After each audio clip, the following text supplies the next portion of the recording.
Hello, thank you for joining me for this training on SMSC for primary governors.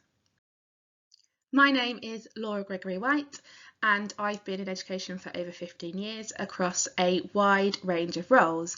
That includes being the subject lead for RE, music and collective worship, a senior lead for the wider curriculum, and I've worked as a governor. My goal today is to provide you with a clear understanding of SMSC, how it fits into our educational responsibilities as governors, and importantly, how you play a role in supporting and overseeing SMSC within your schools. In this training, I will aim to equip you as a school governor with an understanding of SMSC and related areas by defining what SMSC is and why it's important, reviewing the statutory requirements and inspection requirements for SMSC in schools, discussing governors' responsibilities in insurance compliance and promoting SMSC, identifying some key questions or example questions you might ask during meetings and in school visits, and by the end of the session, hopefully you'll feel equipped to assess and support SMSC provision in your school, ensuring it aligns with your school's mission, ethos and culture. Where slides include longer text or example questions, please do pause the recording to read these. Some of this key information from the webinar will be available in a takeaway document, including all the slides with suggestions of questions, so you'll be able to go back through those. Let's start by reminding ourselves of our core functions as governors. There's three main responsibilities. Firstly, ensuring there's a clearly defined vision, ethos and strategic direction for the school. Secondly, holding the head teacher accountable for the school's educational performance, and we'll explore in this how that relates to pupils' spiritual, moral, social and cultural understanding. Then, overseeing the financial performance of the school, ensuring resources are effectively used. In exercising those functions, it's crucial to remember that we must act with integrity, objectivity and honesty, always in the best interests of our schools, fostering inclusive, respectful and well-rounded environments that prepares the pupils for life in modern Britain. So, what is SMSC? This stands for Spiritual, Moral, Social and Cultural Development, vital to the personal development of children and young people. So it's crucially at the heart of education.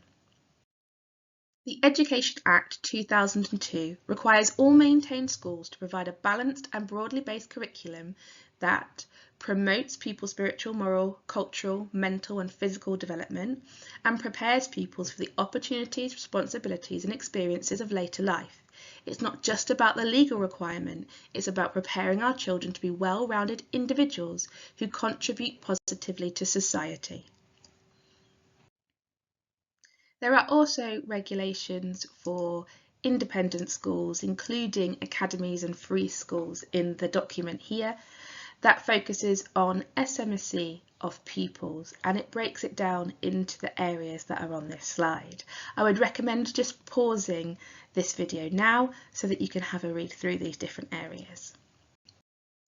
SMSC also forms part of the Ofsted inspection framework in the personal development judgment, and within that we've got some useful definitions of those 4 areas. So spiritual development includes encouraging students to reflect on their beliefs, fostering creativity and inspiring fascination in learning about themselves and others. Spiritual development can include helping pupils reflect on their beliefs, developing respect for different faiths and values, nurturing curiosity and creativity, and encouraging reflection on experiences. Moral development is about teaching pupils to understand the consequences of their actions and appreciate diverse viewpoints. So here we're focusing on right and wrong, civil and criminal law, consequence, moral and ethical issues and developing thinking around those.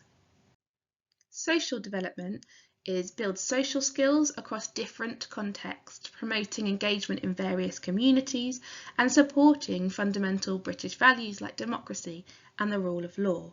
So we're thinking about social skills, we're thinking about a willingness to participate in a variety of settings, and those fundamental British values, which we'll look at in a little bit more depth later in this presentation.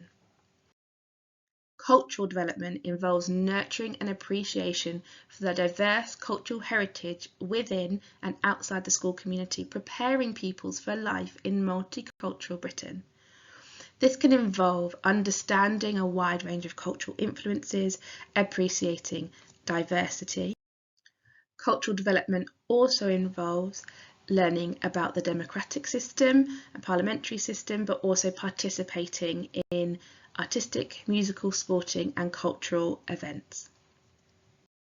So as you will have already begun to see and observe, SMSC isn't a standalone subject. It should be woven through everything that we do. Each area has its own statutory requirements, so as a governor it's important to be aware of the statutory requirements and their legal basis.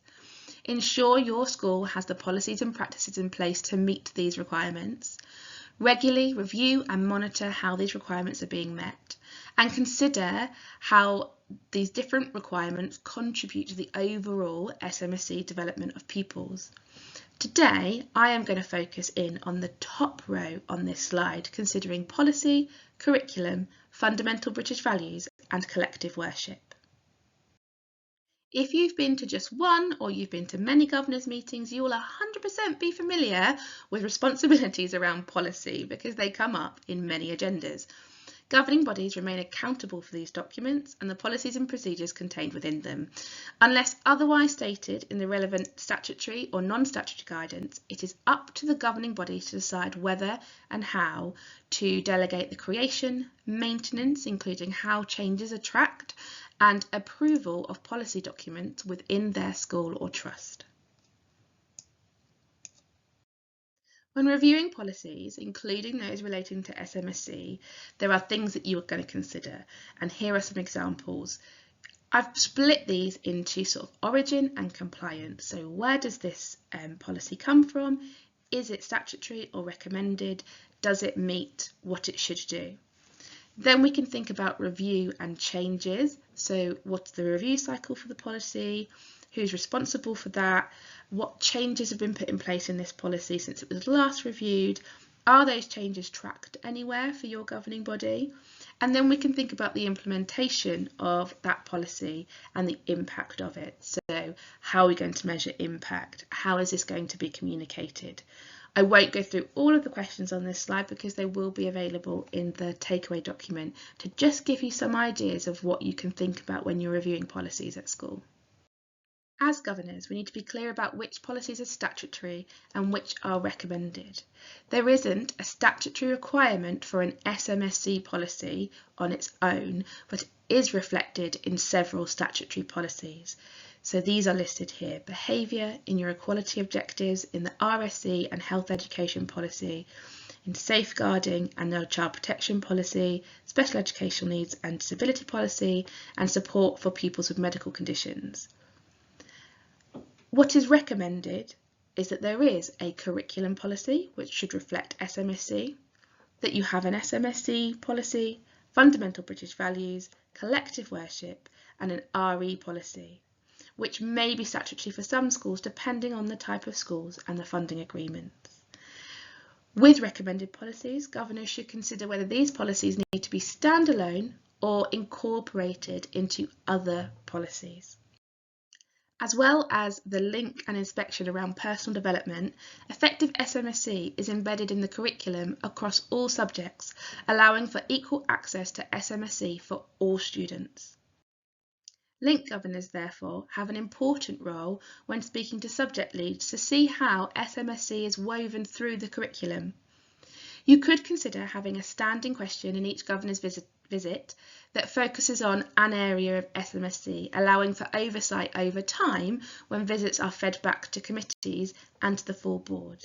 Again, these questions will be available in the takeaway document, so I won't work through them all now, but they're ideas that you could have when you go on those visits. As well as being relevant to all curriculum subjects, there are some specific subjects in your curriculum that more directly impact and link to the SMSC development of children and young people, and so are vital in your school's approach to SMSC. As when we were looking at the different areas under the SMSC umbrella, each of these curriculum areas have different statutory requirements that they draw from.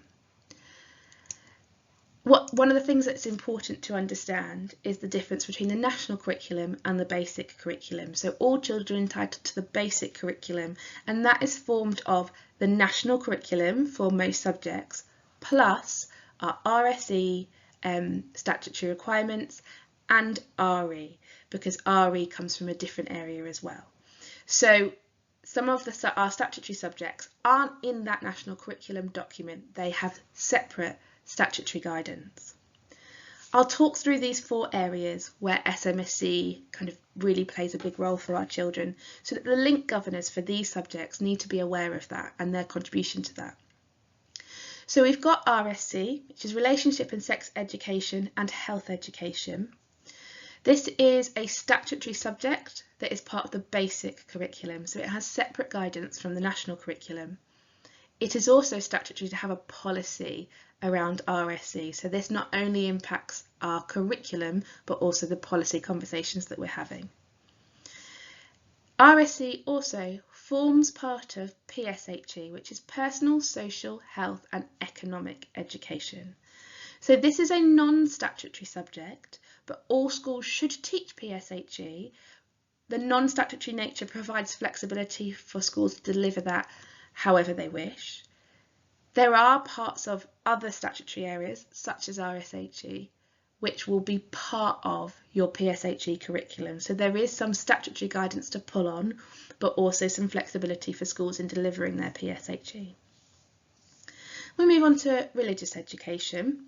Religious education, again, it is a statutory subject, but it is part of the basic curriculum. So the statutory requirements for religious education are not found in the national curriculum currently. They are locally determined by a SACRE, so the Standing Advisory Committee for Religious Education, and they will create the locally agreed syllabus, which is a document that outlines statutory and non-statutory guidance for the teaching of religious education, which is a document that is reviewed and updated every 5 years. So your RE lead should really be aware of that document and how that impacts on their curriculum. There is also, within religious education, the right to withdraw. So that's another part that governors should be aware of. What is the policy and practice around the right to withdraw? Thinking about, is that happening often? What is the school's response to parents asking for that right to withdraw from religious education? Then we've also got the early years foundation stage framework. So that is obviously a statutory framework with prime and specific areas. And we've got areas in there that relate to SMSC, such as the personal, social, emotional development and also understanding the world. So there are elements of that statutory guidance which pull back into the SME approach for your school. One part of this SMSC work across the curriculum and through your school ethos is that schools must actively promote the fundamental British values, and these are also core to SMSC. These values are democracy, the rule of law, individual liberty, mutual respect and tolerance of those with different faiths and beliefs. The Department for Education's guidance on promoting fundamental British values as part of SMSC in schools was published in November 2014 and is a key reference point for understanding how spiritual, moral, social and cultural development intersects with fundamental British values in our schools. It shows us that they are interconnected. The document makes clear that through ensuring pupils' SMSC development, schools will demonstrate that they are actively promoting fundamental British values. It is a relatively brief document at just 9 pages, but it clarifies the legal obligations under Section 78 of the Education Act 2002 and provides practical examples of how schools can promote British values in curriculum, student voice and in creating real-world connections.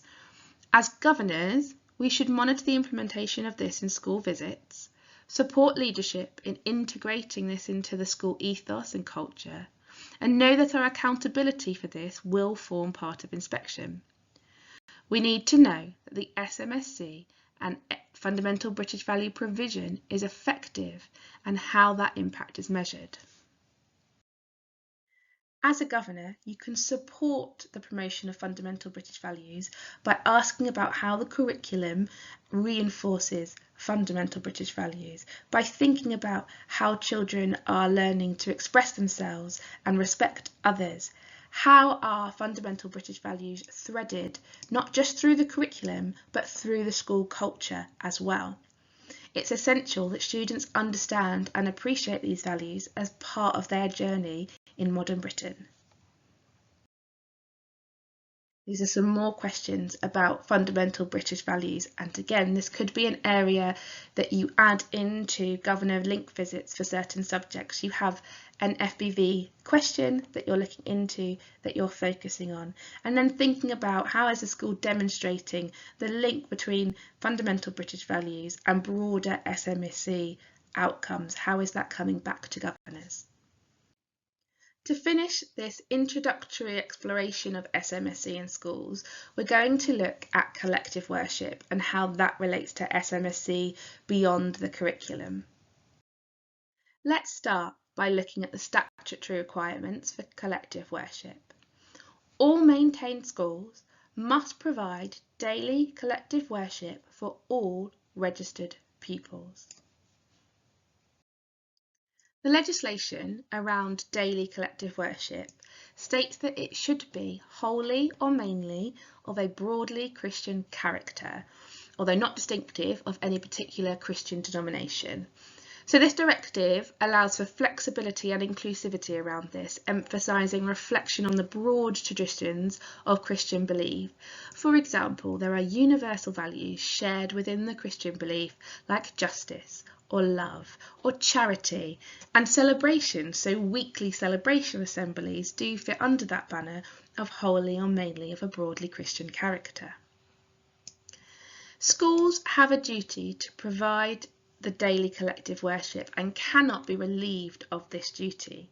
However, SACRES, the Standing Advisory Council for Religious Education, or the DFE, depending on whether you are a maintained school or a academy or free school, may determine if providing wholly or mainly Christian worship is inappropriate for the school community. So schools can apply for what is called a determination on this. So as a governor, it's important therefore for you to know whether your school does have a determination for the daily act of collective worship in terms of its character and why that may be, but also as a governor, that daily act of collective worship is a statutory requirement for schools, and therefore we need to make sure that is happening, and that if there isn't a determination, that it is wholly or mainly of a broadly Christian character, although that can be through those lovely Christian values and wider themes that feed into a Christian character. As I just mentioned then, academies' funding agreements should also mirror the requirements of those legislation that is set out for locally maintained schools. So both academies and maintained schools should be having this daily act of collective worship. So we need to be thinking as governors about, does collective worship follow this statutory guidance? You might want to know who's responsible for collective worship in your school. It might not be the RE lead. Those are two very distinctive areas, our RE curriculum and collective worship. They have different statutory requirements, and so they should be treated separately. You might have an RE lead that is also collective worship lead. I've done that role in schools before, or it might be somebody else. So who's responsible for that in the school? Are there any withdrawals to collective worship individually from a parent, or for secondary schools who have a sixth former could ask to withdraw from that? And again, just like when we were talking about withdrawal from RE curriculum, it's important that if that is happening, as a governor, we know what the reason for that is, and what the school's response to that is, and how do we make sure that our collective worship is inclusive for children. And so how is the distinction made between RE in the curriculum and collective worship? So we have come to the end of the focus areas to look at for SMSC. In summary then, SMSC, spiritual, moral, social and cultural development is integral to creating a supportive, inclusive school environment. It's about developing well-rounded individuals who are prepared for life in modern Britain.